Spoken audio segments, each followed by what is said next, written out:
Welcome to YouTube channel Abrar Electrical World.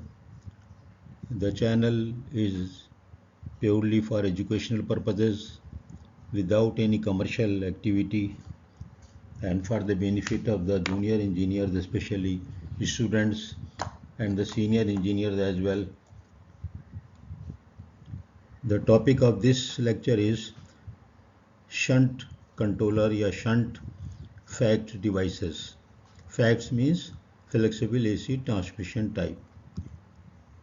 अब हम इसके ऊपर काफ़ी सीरीज़ में लेक्चर कर रहे हैं और समझाने की कोशिश कर रहे हैं बहुत आसान तरीके से कि क्या चीज़ होती है। आप इसके ऊपर हमारे सीरीज़ पे भी देखेंगे, इसके ऊपर एक ब्रॉड कैटेगरीज पे भी है। इसके बाद किस तरह से इनको कैटेगराइज करते हैं मुख्तलिफ़ तरीक़ों से, लोड के हिसाब से, लोकेशन के हिसाब से और टाइप ऑफ कनेक्शन के हिसाब से, टेक्नोलॉजी के हिसाब से। तो उसमें से ये एक लेक्चर है जो कि जिसमें हम बता रहे हैं कि फ्लेक्सिबल एसी ट्रांसमिशन सिस्टम्स में फैक्ट डिवाइसेस में शंट कंट्रोलर या शंट कंट्रोल्ड या शंट कनेक्टेड वेरिएबल जो डिवाइसेस होंगी तो उनका क्या पर्पज़ है और उनका क्या फ़ायदा है और वो किस तरह कनेक्ट होते हैं। तो दो मेजर आपको पता ही है, एक सीरीज़ और एक शंट। तो इसमें से जो हम इस वक्त बात कर रहे हैं वो शंट की। आप शुरू से ही जानते हैं कि हम जब हमारे पास कोई भी लोड इंडस्ट्री का हो तो वो रिएक्टिव कंपोनेंट ज़रूर होता है और उसकी वजह से लाइन पे लोडिंग होती है, जिसका नुकसान यूटिलिटी कंपनी को ये होता है कि आप जो पेमेंट करते हैं कंज्यूमर कस्टमर, वो बिजली कंपनी को, यूटिलिटी कंपनी को आप रिएक्टिव पावर का नहीं करते, आप हमेशा और सिर्फ एक्टिव पावर का करते हैं। तो ये रिएक्टिव कंपोनेंट को दो जिम्मेदारियां होती हैं कि एक तो खुद जो यूज़र है वो उसको कंट्रोल करे किसी हद तक और अपने पावर फैक्टर को बेहतर करे, और दूसरे यूटिलिटी अपने सिस्टम के अंदर जो रिएक्टिव पावर की जो ज़रूरत है to be supplied to the consumer, motors वगैरह, उसको भी पूरा करे और अपने लाइनों को ऊपर एक्टिव करंट के लिए ज़्यादा से ज़्यादा गुंजाइश पैदा करे। तो इसकी वजह से ये हमारे पास कंपनसेशन का कंसेप्ट आया। कंपनसेशन जब भी कहेंगे तो सीधा सीधा मतलब है compensation of the reactive component of the current या रिएक्टिव पावर। और कंपनसेशन का मुराद यहाँ पर ये होगा कि उसको कैंसिल करें, कैंसिल आउट करें, उससे वो देखते हैं कि क्या होता है, कैसे होता है। तो इसके ऊपर तकरीबन हमारी फैक्ट्स पे 20 से भी ऊपर जाएंगी लेक्चर्स, और कोशिश हम कर रहे हैं कि बहुत ज़्यादा मैथमेटिक्स और वेक्टर और कर्व से बचा जाए, लेकिन फिर भी अगर आपको फैक्ट डिवाइसेस पे काम करना है और पढ़ना है और समझना है तो थोड़ा बहुत तो ये वेक्टर और कैलकुलस और टिग्नोमेट्री का टेंशन जो है ना, ये लेना पड़ेगा। और मैं वो भी इतने आसान तरीके से बताने की कोशिश कर रहा हूँ कि आपको लगेगा इतना मुश्किल नहीं महसूस होगा। तो देखते हैं कि ये देखें, आप अगर हमारी सीरीज़ का भी देख चुके हैं तो कुछ स्लाइड में कॉमन रखता हूँ ताकि एक जो है ना वो कनेक्टिविटी रहे, मतलब ये कि एक तसलसल रहे कि अगर किसी ने कोई एक देख ली है उसका रिवीजन हो जाए, और ना देखे तो भी वो पूरे के पूरे मामले को, पूरे पूरे सब्जेक्ट को सही तरह समझ जाए। अब ये ट्रांसमिशन लाइन के ऊपर जो लोडिंग होती है उसकी लिमिट्स होती हैं। इसकी एक तो सिस्टम की होती है कि स्टेबिलिटी लिमिट है कि अगर आप कोई भी चीज़ देखें ना, आप चाहे कि पहली को भी बिल्कुल ऊपर ब्रिम तक भर देंगे तो वो छलकने लगता है ना, तो उसको फिर उसी को कहते हैं स्टेबिलिटी के। कहते हैं ना कि थोड़ी सी चाय या पानी गिलास में या कप में कम निकालो, तो ये कम निकालने का कंसेप्ट क्या है, क्यों कम निकालो। वो कंसेप्ट सिर्फ ये है कि आप जब ऊपर तक कोई चीज़ को भरते हैं फुल तक तो वो उसमें से छलक जाती है और गिर जाती है और यानी कि लॉस हो जाता है। इसी तरह सिस्टम भी है इलेक्ट्रिकल का, इलेक्ट्रिकल सिस्टम को बिल्कुल यही चीज़ है। अगर आप उसको ब्रिम तक भर देंगे, ट्रांसफार्मर को, ट्रांसमिशन लाइन को, जनरेटर को, तो वो जो है ना अपना छलक जाएंगे, अपनी जो है ना उसमें से जो पावर है वो ज़ाय हो जाएगी या खुद ही वो आउट ऑफ कंट्रोल हो जाएंगे कि गिलास ही लुढ़क जाए पूरा, आपने इतना भर दिया। तो ये है कि आप देखें कोई चीज़ भर भी दें पूरी तो फिर उससे जब निकालते हैं किसी बर्तन में तो भी पानी गिरता है। तो देखें कोई भी सिस्टम हो ना, मैं इसलिए इतनी आसान मिसालें देता हूँ कि आपको याद रह जाए कि देखें कोई भी आप पूरा भर करके आप उसमें दोबारा से चाय उंडेलें प्यालियों से और पूरा भर दें एक प्याली को, फिर देखें उसके अंदर से कितनी गिरती है। इसका मतलब है कि जब ये कोई चीज़ गिर रही है छलक रही है तो क्या चीज़ हुई है? छलक को अगर अंग्रेज़ी में कहो तो ये एक किस्म का ऑसिलेट कर रही है या अनस्टेबिलिटी है, स्विंग कर रही है ना। प्याली में देखें ना, बाकायदा यूँ नीचे ऊपर दोनों तरफ चाय होती है कि नहीं होती? अगर प्याली को हिला दें तो क्या है वो, देखें वो बिल्कुल वही चीज़ तो है जो बिजली का कर्व आप देखते हैं स्टेबिलिटी वाला, कि स्विंग उसके अंदर ऑसिलेशंस हो रहे हैं ना। इसी तरह थर्मल लिमिट हर चीज़ की होती है। ट्रांसमिशन लाइन में एक कंडक्टर होता है, उसके ऊपर इंसुलेशन होता है, दोनों की लिमिट होती है। कंडक्टर की लिमिट अलग और अपना इंसुलेशन की लिमिट अलग। चूँकि कंडक्टर की लिमिट बहुत ज़्यादा होती है तो इसलिए कंडक्टर की लिमिट जो है वो शॉर्ट सर्किट में तो कंसीडर होती है, लेकिन नॉर्मल लोडिंग से कंडक्टर में कोई इतनी हीट पैदा नहीं होगी कि वो डैमेज हो जाए या पिघल जाए। लेकिन हाँ, इंसुलेशन जो उसके ऊपर होता है ना, उसकी लिमिट बहुत कम होती है। आपको पता है 90 डिग्री भी बहुत है। तो ट्रांसफार्मर हो या अपना जनरेटर हो या ट्रांसमिशन लाइन हो या केबल हो, सब जगह इन चीज़ों का इस्तेमाल है तो वो लिमिट हो गई। वोल्टेज लिमिट है। वोल्टेज अगर बहुत कम हो जाए तो आपको कोई चीज़ रन नहीं हो रही, वोल्टेज बहुत ज़्यादा हो जाए तो चीज़ जो है तबाह बर्बाद हो रही है। करंट ज़्यादा फ्लो हो रहा है, उसकी वजह से I2R लॉस हो रहा है, हीटिंग हो रही है, डैमेजेस हो रहे हैं। फिर लूप फ्लोज वगैरह को कंट्रोल करती है, क्योंकि नेटवर्क जो है कंट्रोल्ड नेटवर्क कनेक्टेड होता है ना, पूरा मैश होता है, कंप्लीट ग्रिड होता है। ग्रिड का मतलब ही जाल है, पूरा एक जाल बिछा हुआ है, नेटवर्क है। तो उसके अंदर जो लोड फ्लो जो होते हैं ना, उसके भी ये आप कंपनसेशन जो करते हैं उससे आप कंट्रोल कर सकते हैं। तो ये इसके फ़ायदे हैं। और आपको मैं एक बहुत आसान उर्दू में और एक लेक्चर बनाऊंगा, देखेंगे आपको बिल्कुल बेसिक फंडामेंटल मैं बता रहा हूँ, उसके अंदर बहुत ही आसान होगा वो। तो आगे चलते हैं। तो फैक्ट डिवाइसेस जो है ना, ये आपने देख लिया जो लिमिटेशन मैंने बताया, उनको इन फैक्ट डिवाइसेस की मदद से कम किया जा सकता है, रिमूव किया जा सकता है, कम किया जा सकता है ये कह लें। और सिस्टम को ज़्यादा स्टेबल बनाया जा सकता है, सिस्टम पे ज़्यादा लोड ले सकते हैं, सिस्टम पे लॉसेस कम कर सकते हैं, सिस्टम के ऊपर वोल्टेज ड्रॉप कम हो सकता है, सिस्टम पे करंट कम हो सकता है। जो एनर्जी जो बिल नहीं हो रही है वो कंपनसेट होने से आपके लिए दूसरी एक्टिव एनर्जी जो बिल हो सके, बिल एबिल हो, उसके लिए आपके पास गुंजाइश पैदा हो रही है। आपके पास जनरेटर जो है वो ज़्यादा लगाना अगर थे तो नहीं लगाने पड़ेंगे, क्योंकि आप उसी में गुंजाइश पैदा कर रहे हैं मेगावाट की, मेगावार को कम करके, केवीआर को यानी कम करके। तो यानी कि बेइंतहा फ़ायदे हैं इसके। और जो जब ये फैक्ट का कंसेप्ट ये आ गया कि पहले भी तो हम लोग हमेशा से लगा रहे हैं ना कैपेसिटर्स वगैरह, आपके यहाँ लगे ही होंगे कहीं ना कहीं। इंडस्ट्री में भी लगे होते हैं, ट्रांसमिशन लाइन पे भी लगे, 11 के भी और राइड पे भी लगे हुए हैं, हर जगह ही लगे होते हैं। तो ये फ्लेक्सिबल का मतलब ये है कि फ्लेक्सिबिलिटी पैदा हो गई। अभी तो आप ये कि आपने 4 MVAR का कैपेसिटर लगाया तो 4 MVAR का कैपेसिटर लग गया, ऑन हो गया या ऑफ हो गया।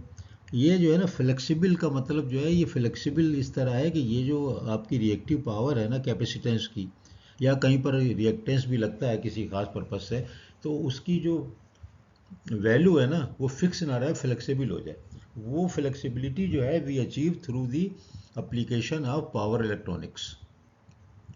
और वो जो है थायरिस्टर से करें या जीटीओ से करें या किसी और चीज़ से करें, जैसे मर्जी करें, लेकिन उसके अंदर आप फ्लेक्सिबिलिटी पैदा कर रहे हैं। किसके अंदर? आप जो भी कैपेसिटर या इंडक्टर या रिएक्टर ऐड कर रहे हैं सीरीज़ में या आप पैरेलल में, उसके अंदर आप ये गुंजाइश पैदा कर रहे हैं कि वो कम और ज़्यादा हो सके उसका मैग्नीट्यूड। लगा वो उतना ही का रहेगा, 4 MVAR, 100 MVAR, लेकिन ऐसे तरीका इख्तियार किया जा सकता है by applying the power electronics, कि वो जो है ना 4 की जगह कभी 2 आ जाए, कभी लीडिंग हो जाए, कभी रिएक्टिव हो जाए, कभी इंडक्टिव हो जाए, कभी एक हो जाए, कभी कुछ भी कंपनसेशन ना हो।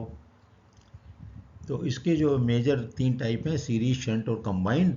तो उसमें मैंने सीरीज़ पे अलग बनाई है वीडियो, और शंट पे अलग और कंबाइंड पे अलग। तो ये शंट से मुतालिक है। अब इस शंट के अंदर जो डिवाइसेस हैं, इसमें देखें सीरीज़ में तो 4-6 किस्म की थी, इसमें ज़रा कम है। और बल्कि इसमें जो कम है वो भी तकरीबन एक ही जैसी हैं। अगर आप इनको जब डिटेल करूँगा मैं, स्टैटिक वार कंपनसेटर, SVC कहते हैं शार्ट में।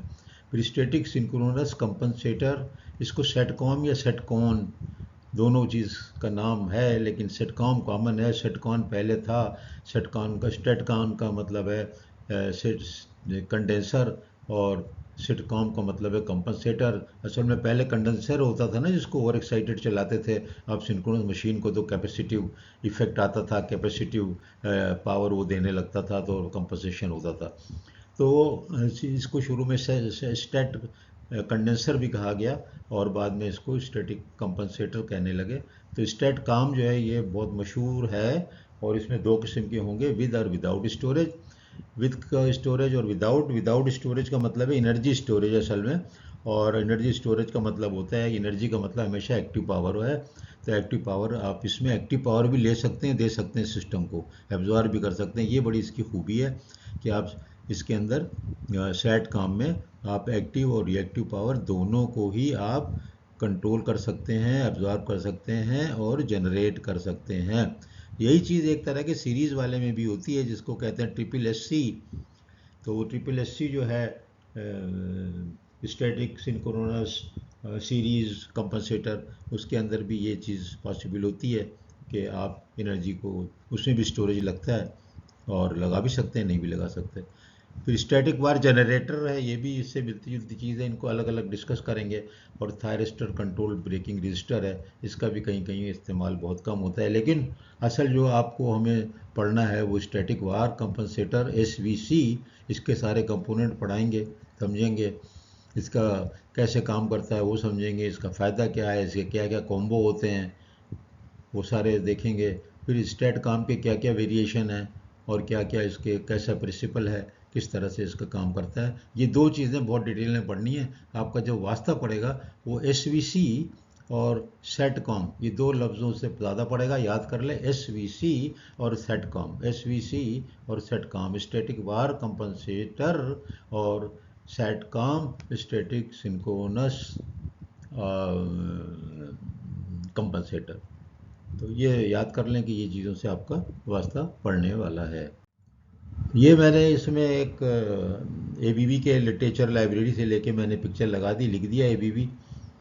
और एसवीसी है, देखें एसवी की एक ये तरीका, एक ये तरीका, एक ये तरीका, यानी इसके कई कॉम्बिनेशन हो सकते हैं, कॉम्बिनेशन हो सकते हैं।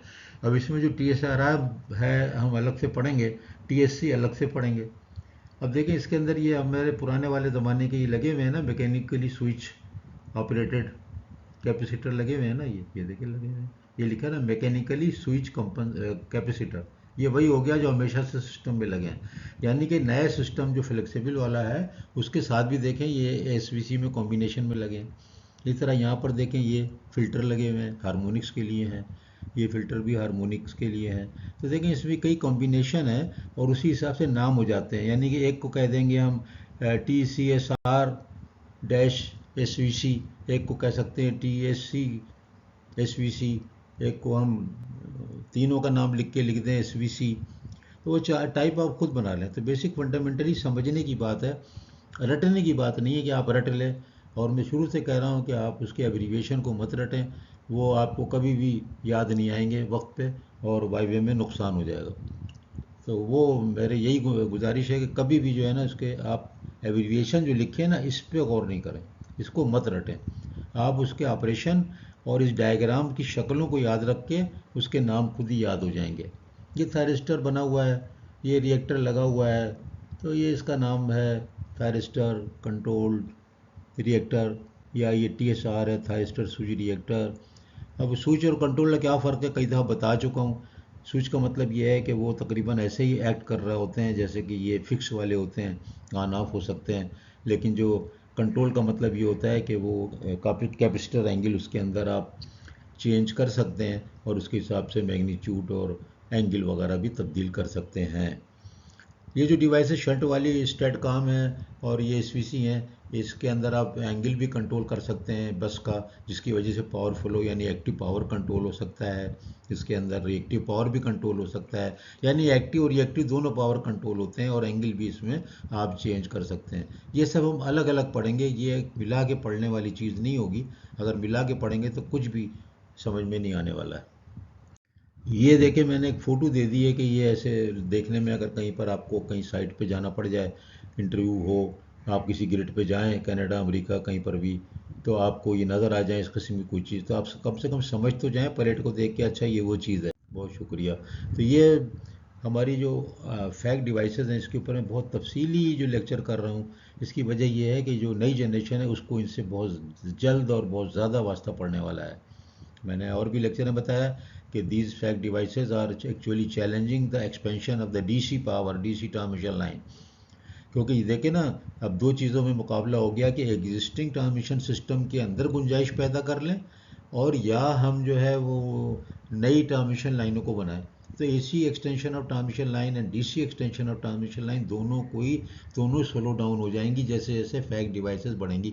और ये सबसे ज़्यादा इसको फ़ायदा जो है वो फ्लेक्सिबल वाले का फ़ायदा जो है वो उसमें भी है, जो आपका माइक्रो ग्रिड है जिसमें अल्टरनेटिव एनर्जी है, उसके अंदर विंड टर्बाइन है, उसमें सोलर है, जिनकी की आपकी एनर्जी जो है कंट्रोल नहीं होती है, कम होती रहती है, ज़्यादा होती है, ख़त्म हो जाती है। उस वक्त ये जो फ्लेक्सिबल रिएक्टर्स हैं इससे फ़ायदा होता है कि ये कंपनसेशन करते रहते हैं एक्टिव और रिएक्टिव दोनों का।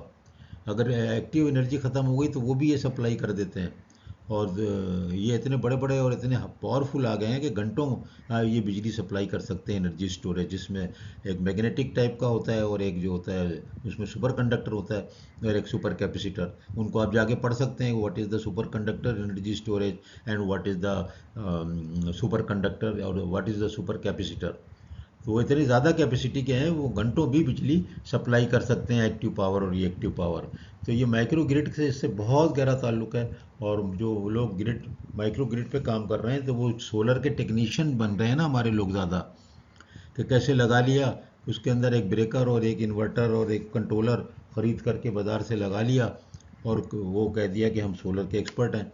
तो आप सोलर के एक्सपर्ट नहीं बन रहे हैं, वो जो डिप्लोमा होल्डर को भी पता है ये सारी बातें, और ये बहुत ही बेसिक साइंस और बेसिक फिज़िक्स है। असल में जो माइक्रो ग्रिड की जो चीज़ है वो माइक्रो ग्रिड का प्रोटेक्शन है, और माइक्रो ग्रिड का ऑपरेशन है, और माइक्रो ग्रिड का एडेप्टिव बिहेवियर उसका, और उसके साथ फ्लेक्सिबल एसी ट्रांसमिशन लाइन। अगर ये चीज़ें आपको नहीं पता तो आप माइक्रो ग्रिड के इंजीनियर उस सेंस में नहीं बनने जा रहे कि आपको कोई अच्छी जॉब गैर मुल्क में मिल सके। तो बहुत बहुत शुक्रिया ये शेयर करते लोगों के साथ। और मैं ऐसी बातें इसलिए करता हूँ थोड़ी सी कड़वी, कि मेरा अपना तजुर्बा यही है कि हम लोग इसी लिए फ़ेल होते चले जा रहे हैं कि हम जब बाहर जाते हैं तो हम कहते हैं जॉब नहीं मिलती, तो हमें वो जॉब नहीं देते। तो ऐसा नहीं है, जॉब वो देते नहीं है, जॉब लेनी है, आपको लेनी होती है। तो जब लेनी होती है तो उसकी तैयारी करनी पड़ती है, कोई जंग लड़नी है तो तैयारी करनी है। तो ये जंग जो इल्मी है, आप इस इल्मी जंग के लिए तैयारी करें इल्म से। बहुत बहुत शुक्रिया।